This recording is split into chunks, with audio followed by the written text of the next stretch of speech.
Marvel vs. Capcom. A fighting game series so unique and loved by the fighting game community that only one question lingers by the sheer acknowledgement of its existence.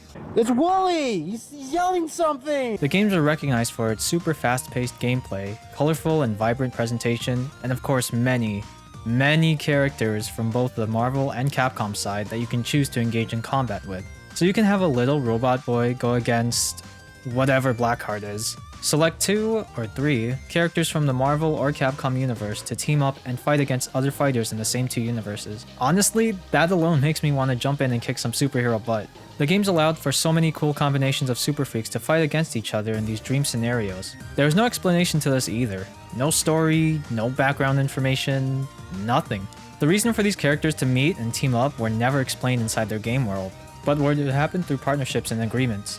In the early 90s, Marvel was popping off with its comic book character, the Punisher, spawning many comic book series, movies, and video games for various entertainment consoles. And although these games really put the Punisher on the map even further, they were absolutely terrible.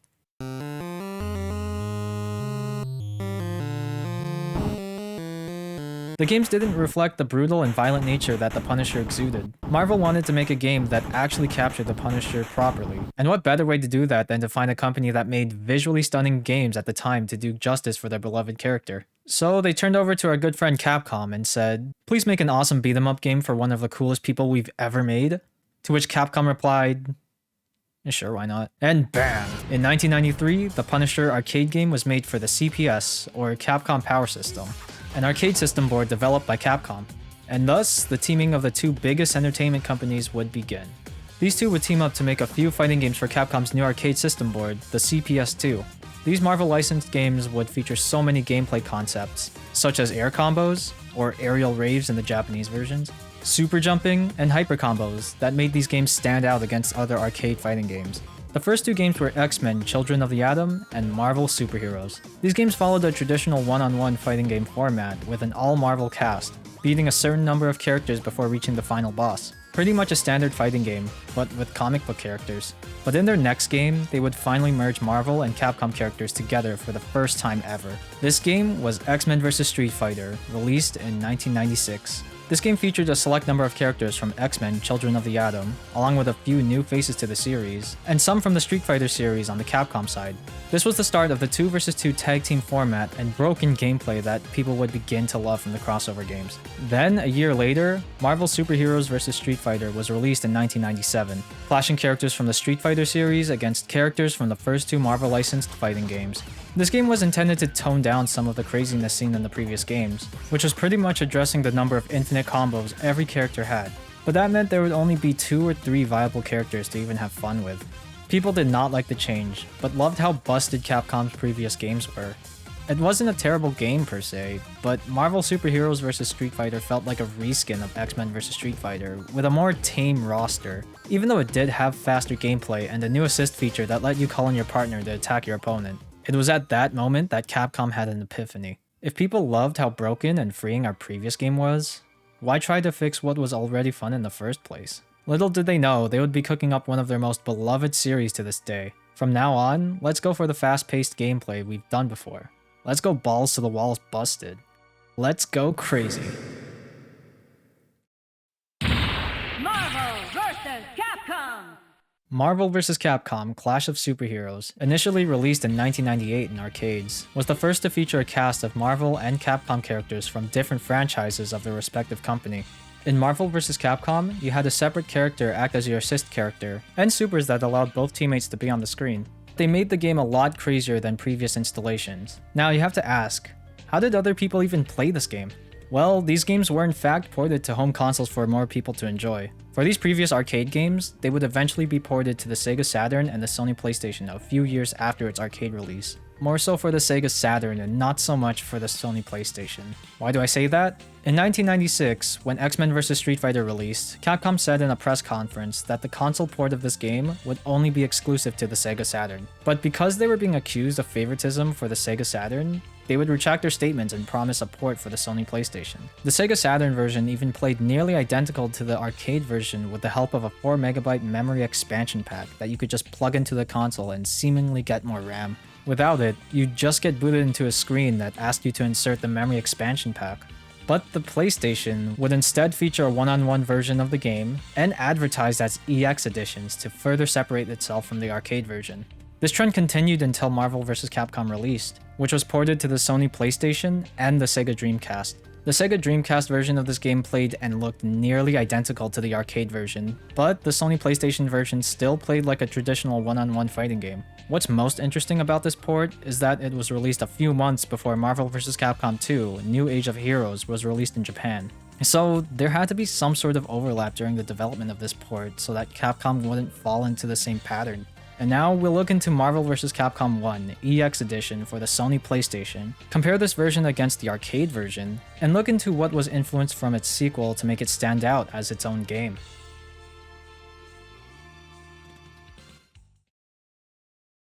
Booting up the game, you see one of my favorite Capcom splash screens ever made.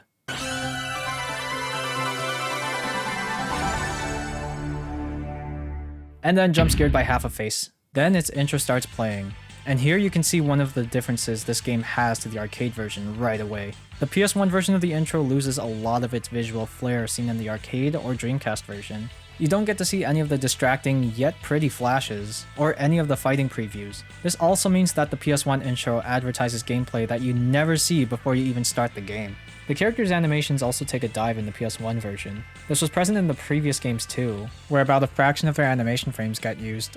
Pressing start reveals the main menu, and you can see a few modes to select here: Battle, Versus, Crossover, Training, Gallery, and Options. Inside the options, you can set various gameplay settings and button configurations, but I know it can be very daunting playing a fighting game for the first time. That's why almost everybody's first instinct is to choose practice mode, just so they don't get discouraged by a CPU that just wrecks you in a matter of seconds.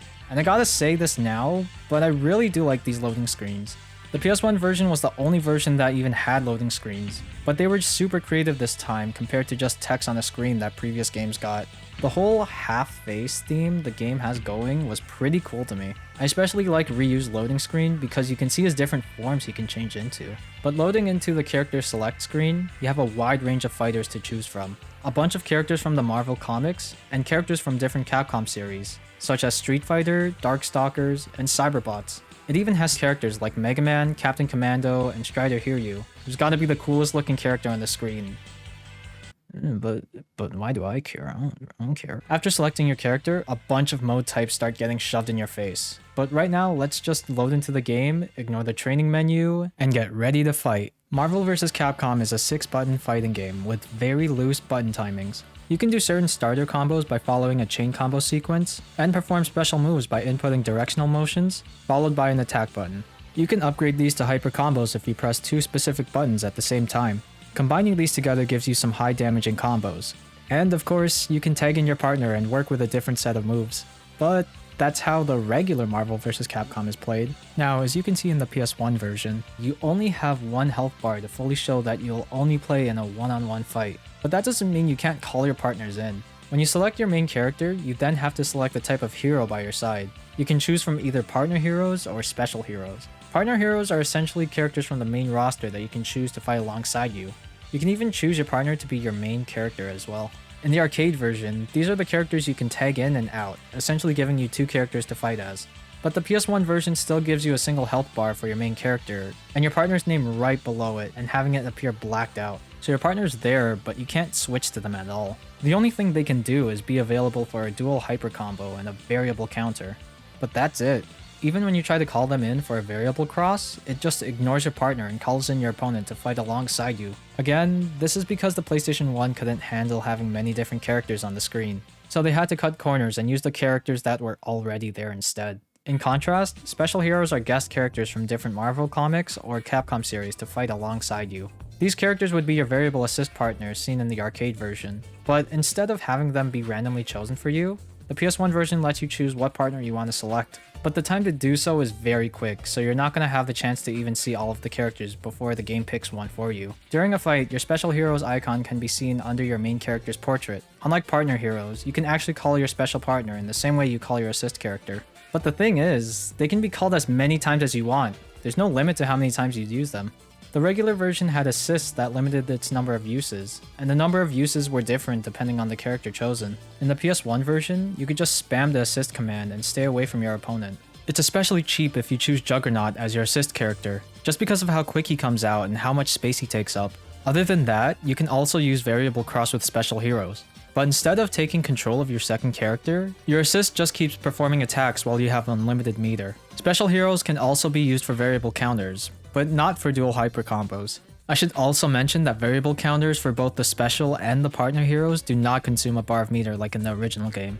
I would usually prefer the special heroes over the partner heroes because of their usability. Something to keep in mind as well is that some of the special attacks that use at least 1 bar of hyper gauge meter are performed differently in the PlayStation 1 version than the arcade version. In the PS1, dual hyper combos are performed by pressing quarter circle forward and a punch and kick button that has the same strength together, as opposed to the arcade's strict heavy punch and heavy kick combination. Similarly, variable cross on the PS1 version is performed by pressing quarter circle back and a punch and kick button that also has the same strength, not just being limited to heavy attack buttons. Lastly, variable counters on the PS1 are performed by rolling back to down and any single button while blocking on hit. These 3 moves were easier to perform on the PS1, and it was due to having more available button combinations because of the partner system. That, and because translating a complex arcade fighting game to consoles would have to be more beginner-friendly for a wider audience to enjoy. This partner system really changed how the game would be played compared to previous PS1 versions, but it wouldn't stop there. After choosing your partner, you can also choose from 3 different control schemes: manual, easy, and beginner. The original game let you choose either manual or easy, so the addition of a beginner mode in the PS1 port would in theory make for an easier entry point for people new to fighting games in general. Manual mode is what I've already explained before and what is used to do high-hitting combos. A 6-button layout, following a certain chain combo sequence to perform normal combos, and special and hyper moves requiring you to manually input directions. Then there's easy mode. In this mode, pressing a single attack button repeatedly would result in a chain combo of some sort. Pressing light punch or light kick 3 times would result in a chain combo of all punches or all kicks depending on the button pressed. Pressing medium punch or medium kick 3 times would result in a hit, followed by a special attack at the end. And pressing a heavy punch or heavy kick 3 times would also result in a single heavy attack, followed by a special attack. Pressing all 3 punch or kick buttons together would instantly activate a hyper combo your character has. It's limited to just 2 hyper combos, but you can still manually perform any extra hyper combos if you know the combination. This button format would also follow the same pattern when crouching or performing air combos. The only problem with this, as you would expect, is that it would limit your combo potential. After pressing a single light attack, if you press another attack with the same strength, it would instead go to the stronger version of that attack. Not only that, but when performing the medium or heavy auto combo, after the first hit, you need to double tap one of those buttons to get the special attack out. This means that your combo would actually end depending on your character's special or if you're not fast enough. And because of this auto combo control scheme, manually performing launchers have different properties and won't actually launch your opponent. You'd have to do the shortcut by pressing light punch and light kick together, and your character will automatically super jump on hit. These are the main limitations that easy mode had, and some people who wanted to experience more combo opportunities with harder to perform gameplay had to switch to manual mode. Beginner mode was exclusive to the PS1 version and was included to lower the barrier to entry for people who knew nothing about how fighting games worked. So what did they do to achieve this? They copied the easy control scheme and gave you a turbo controller. That's it. Holding down an attack button would automatically input the auto combo that's seen in easy mode. This should make people perform these combos easily without having to ruin their thumbs mashing the controller. So you could just hold down the medium or heavy attack buttons to instantly input the special attack associated with their auto combo. If your character has a beam special attack, then you could just hold down that button for easy damage, which would eventually fill your meter insanely quickly. Because of this, you were only allowed a maximum of 2 bars of meter when you played on beginner mode. The only problem with this playstyle is that holding down an attack button continuously was fast enough to input a special attack, but slow enough to start another combo again, meaning that your character would input the first hit of that auto combo again, making the strategy not as viable as you think. With this logic, Zangief, who is a grappler that has full circle motions for their special moves, would be a menace to fight as since you can instantly do high damaging grabs. But sometimes, the attack for this special grab would input, creating distance either on block or hit, resulting in the grab being too far to reach your opponent. Even when holding down the triple punch or triple kick macros, Zangief has to perform a lariat first before a hyper combo can trigger. This was probably intentional since Capcom didn't want you to just hold down a button and instantly win matches. There is one more thing I want to mention gameplay wise, and it's pretty important in knowing how the game was developed. Even though you couldn't have a secondary character to control, plus having a stripped down partner system, The PS1 version just didn't feel like it could live up to the arcade version, but one gameplay feature made it stand out to the other versions, and it made combos even crazier. This feature was known as Delayed Hyper Combos. Delayed Hyper Combos, or DHCs for short, allowed you to cancel one hyper combo into another and were popularized in Marvel vs. Capcom 2: New Age of Heroes. But like I said, the arcade version of MVC2 was released a few months after the PS1 version of MVC1 was released in Japan. So MVC1 for PS1 would essentially be the first time Capcom would implement DHCs, acting as a precursor to a game that would use these more effectively. It's also worth mentioning that gaining meter for your hyper gauge is much faster on the PS1 version because of these. DHCs are performed by inputting one hyper combo and then inputting another one partway through the first one. This completely cancels one hyper combo and goes into the next for heavy hitting combos. You can do these up to 3 times, and you better have enough meter saved up for these.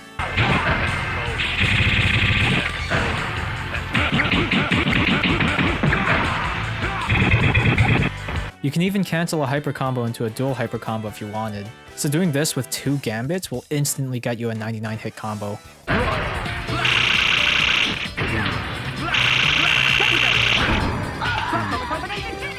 It's not as effective to do these, but it's definitely an option if you want high-hitting combos. But that is how Marvel vs. Capcom is played on the PS1. These changes not only made the game unique to play, but also more accessible to those playing a fighting game on console for the first time. After learning all of these moves and techniques, you might finally be ready to start Battle Mode, which is essentially just arcade mode. Battle Mode is simple, just go through 7 opponents and reach the final boss at the end. Because the PS1 version of the crossover games were played on a 1-on-1 format, as opposed to the 2-on-2 tag team format seen in the arcades, you'd have to fight one character in a series of rounds before you win a match. And if you win a round, you regain any red health still remaining, and have to continue the fight with the health that you lost. The number of rounds, difficulty of the AI, and turbo speed can be changed in the options menu. I would not recommend putting the turbo speed all the way up though. It makes the game fast-paced, but it also means your input times are shorter and it's harder to keep track of. Auto handicap is a setting that only takes effect when you're fighting a local player, which automatically changes the handicap of the player who lost the previous match. There's also another setting here called dynamic mode, which changed how the start of grabs and air combos looked. In the PS1 version, if a grab was successfully performed, then the camera would zoom into the characters on impact. If you performed an air combo, every successful hit made the camera zoom into the characters until a certain hit threshold. At first, I thought this looked pretty cool, making your hits have more impact. But it gets nauseating having to do these all the time, so it's a good thing you can toggle this off in the main menu. After you win a fight, you move on to the next. But if you choose to select special heroes as your partner, then the game lets you select a different one if you want. But there's also another option to skip to the next fight without having to go back to the character select menu. After you win a fight in battle mode, you get to choose to quickly skip to the next fight by pressing start before it transitions to your character's win screen. The game then shows the loading screen of your next opponent. As you play through these fights, you'll notice each of their characters' own quirks that make them unique. Like Jin activating super armor when he's very low on health or 1 round away from losing. Zangief can even change into Mecha Zangief. Some of his moves change, and he can't be phased by attacks, which makes him slower in return.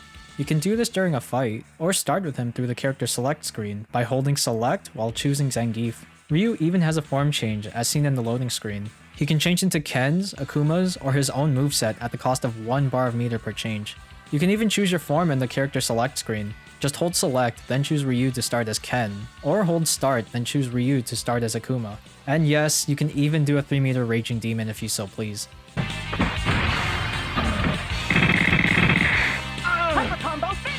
But he's not the only person that has a level 3. Morgan also has one, called Eternal Slumber.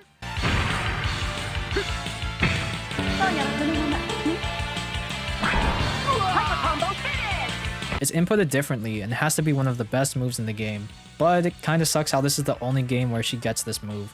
But after 7 fights, you get to fight the main boss of the game, Onslaught. One of the coolest looking bad guys I've ever seen. He has 2 phases, one where he's huge and another where he's huge. The first time I fought this guy, I couldn't even get past the first phase. He kept using his arm and sentinel assists, traps, head crushes, teleports, magnetic tempests, magnetic shockwaves, and a B move that lasted forever and did so much damage. And if he feels like it, he could just straight up take a break and call in a clone of yourself at the highest difficulty. After you beat the first phase, you transition to the second phase, this time regaining all your health. To me, this was a lot easier compared to the original version, because you had to manage 2 characters' health bars that never recovered when transitioning to the next phase. But the second phase had Onslaught float through the screen as his head was exposed. This phase would be a pain if you didn't know how to super jump. And he could still call his arm bombs, use traps, claw crushes, and that beam again that did too much damage. After you defeat Onslaught, you get to watch your character's ending. And these endings range from, this is pretty cool, to that's it. Some endings also poked fun at Capcom's other series, while others, like Spider-Man or Venom, depended on your partner for a cool interaction. The thing is, these endings only occurred if you had a partner hero with you. If you were to complete the game as Spider-Man or Venom, and chose to select a special hero instead of a partner hero, then you get a lazy, "Congratulations, you beat the game" screen, with your assist character doing an attack in the background. But you also get to view their regular ending in the gallery, as well as an illustration of your character and all the special heroes if you complete the game using one. Completing arcade mode once will grant you access to the EX options that's hidden in the main menu. To access it, highlight options, hold select, and then press start. This allows you to change how the versus mode is controlled, so you can actually play against a computer player instead of having the versus mode exclusively 2 players. Or you can choose to simulate different matches if you want the computer to go against each other. The only thing is you still have to have a second controller plugged in to access the versus mode at all. It's weird that this option is locked until you beat arcade mode at least once, but it's there if you want to practice fights with level select and handicaps. Then you could change the hyper combo gauge if you want it to be maxed out all the time, and choose how fast you want your health to recover. Just things to play around with, really. But if you complete the game with Mega Man, his ending shows that he unlocked the magnetic shockwave ability from defeating Onslaught. In the original version, this was just a fun nod to the series, but the PS1 version lets you actually use this. To use it, set hyper combo gauge to full and vitality gauge recovery speed to fast in the EX options. Then when you're in any game mode, highlight Mega Man, hold select, and choose him. Then to perform it, just do a quarter circle back motion and 2 punch buttons. The game never tells you this at all, and it's pretty crazy how hidden it is. You can also unlock secret characters if you complete arcade mode with certain characters. There are a total of 6 secret characters, those being Orange Hulk, Golden War Machine, Red Venom, Lilith, Shadow Lady, and Roll. In the original game, these secret characters can only be unlocked by inputting a certain directional code in the character select screen.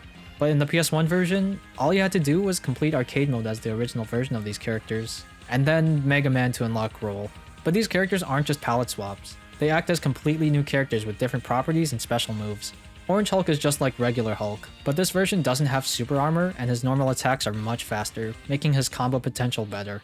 Golden War Machine is a much slower, higher damaging version of War Machine that cannot be stunned, so he can just eat up attacks without getting phased. Because of this, all his beam attacks were replaced with missiles and his ability to block is removed. Red Venom gets different moves, is a lot faster, but receives damage a lot more and cannot dash. Lilith, who is originally a character from the Darkstalker series, is simply a palette swap of Morgan with different special and hyper moves. She's in the game with Morgan sometimes, so I don't know why Capcom didn't just make her a playable character with the same sprites from the Darkstalker series. Shadow Lady is a cyberized version of Chun-Li with beam supers, hidden missiles, and a drill arm attack. The weird thing about this character is that her name doesn't appear close to the health bar, and her name is not announced when she wins a game. Win. She even has a level 3 hyper combo called Final Mission, and it's the hardest hyper combo to perform because of its weird charge input.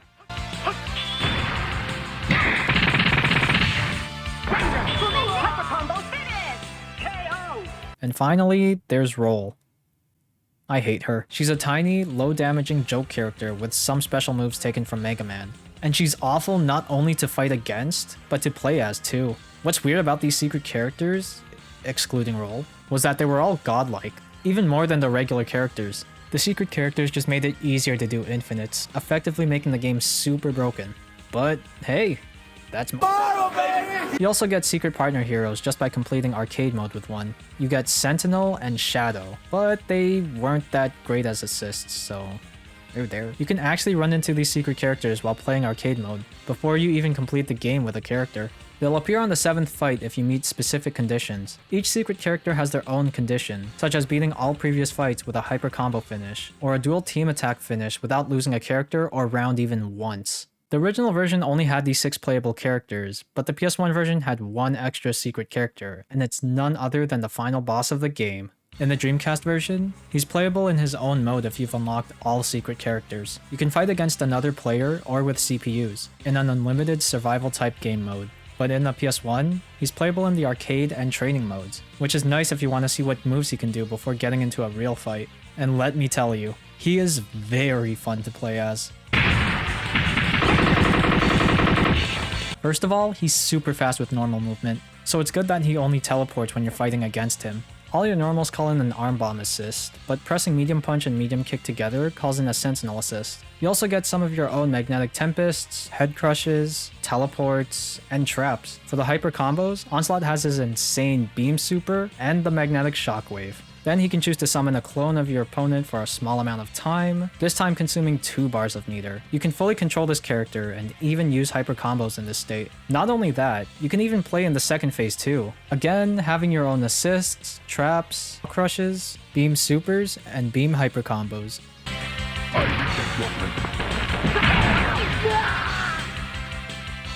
Even when playing in the arcade mode, you just need to defeat your opponent for 1 round and you win the match immediately, no matter the amount of rounds you set. And completing the game with Onslaught just gives you the congratulations screen again. It would have been cool to see something more unique for the final boss, but it's okay, I guess. But it's already super cool that you could play as him. Once you're finished with arcade mode and had enough fun in simulated matches, you can see what the crossover mode has to offer. And it's basically the same game mode as playing the game in the original version. But there's a twist. Instead of being able to choose your partner, the game chooses the character that the CPU chose to fight alongside you. The CPU can even choose any of the secret characters, whether you've unlocked them or not. So it's a nice way to test them out if you haven't already. A second player can even join if you want to play this game mode with a friend.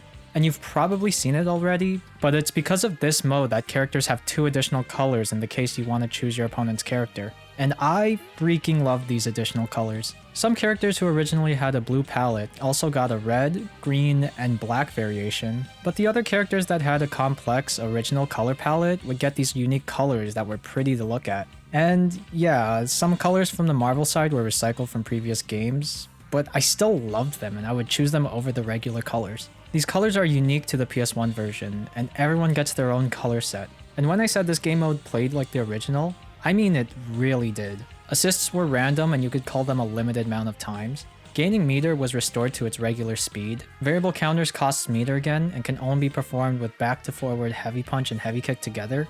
And delayed hyper combos were no longer a thing you could do. The only thing that is transferred over from the PS1 version is the dynamic mode, but that's pretty much it. Compared to the Dreamcast version, you can see an additional game mode called Cross Fever, which is a 4-player mode where everyone can control their own player. Heavy kick.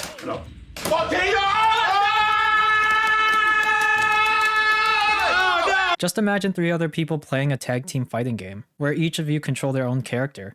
And with mechanics that allow you to call everybody in to fight at the same time? What is this, Mugen? At the end of the day, you can't really call this PlayStation 1 version of Marvel vs. Capcom a port of the arcades. This game played a lot differently than any other version released. It stands out as being one of the weirdest versions of a Marvel vs. Capcom game to exist.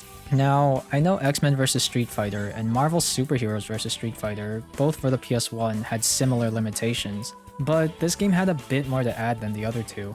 Instead of making the game a stripped-down version of the original, there were more gameplay features to accommodate for the huge hardware leap, and they were very welcoming. But they didn't tell you how anything worked. You had to figure out everything on your own. The previous games might have relied on finding infinite combos for each character. No matter who you played as, every character had their own infinite in some way. And at least for a small amount of people, doing them against others was considered the only way the game could be played at a competitive level. Marvel vs. Capcom had these infinites too, but there were also more tools that would not only counter them, but would also be fun to use and experiment with. More so with the PS1 version than the other versions. I honestly think that this version being the way that it is, was a cool way to bring the arcade experience of fighting games to home consoles.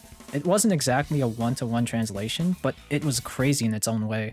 The introduction of the delayed hyper combo alone in this version made this game a lot more fun to play, allowing more freedom in doing some flashier combos. Because of this, the EX Edition would sort of act as a testing ground to the critically acclaimed Marvel vs. Capcom 2 New Age of Heroes, where the game was able to reach newfound heights in its game system. I mean, seriously, look at what you can do in this version. In my opinion, this looks a lot cooler than having to look at a person being juggled for a 99+ hit combo. It's more impressive to do these infinites, but dang, watching the same thing while controlling 2 characters simultaneously hits a certain spot in my brain. But you also have to imagine that experiencing a game like this is super hard to come by nowadays. When 2013 was coming to an end, so would the Marvel vs. Capcom name. The Capcom licensing agreements with Marvel Comics would eventually expire with no signs of renewal, which meant that all of the Marvel vs. Capcom games would have to be pulled from digital stores, with no other way of purchasing it. This included the release of Marvel vs. Capcom Origins, which featured Marvel vs. Capcom and Marvel superheroes in a bundle, with high-definition visuals, additional artwork, and online game modes. This was one of the last ways to play the original game, and I was lucky enough to buy this version when it came out, and it is one of my favorite games because of how exclusive it is. There are ways to play this game today, like through Fightcade, where you can play the arcade version of a game with other people. But be warned, if you do play online against others, these people are the best of the best, and infinites will be a common theme in your journey. But it doesn't hit as hard as an official release. Then in late 2016, Capcom got the rights to license with Marvel again to make Marvel vs. Capcom Infinite. But we don't talk about this game. It did mean that Ultimate Marvel vs. Capcom 3 would get ported to Steam with online functionality, and the modding community for this game has been very hard at work trying to add as many characters and skins as possible to a newer engine. Some returning faces, and some completely new to the franchise. It's awesome to see the Marvel vs. Capcom series being renewed in some way with the help of the community. If there was any hope of this game being released today, I would want to play the EX version as an additional game mode or something. This version really stood out on its own, and to some it was their first experience of a fighting game. Well, it was mine. But if you want to jump into this series of games at all to see what the fuss is about, beware of how skilled the player base has gotten. There's only one thing I have to ask those who want to start playing these games.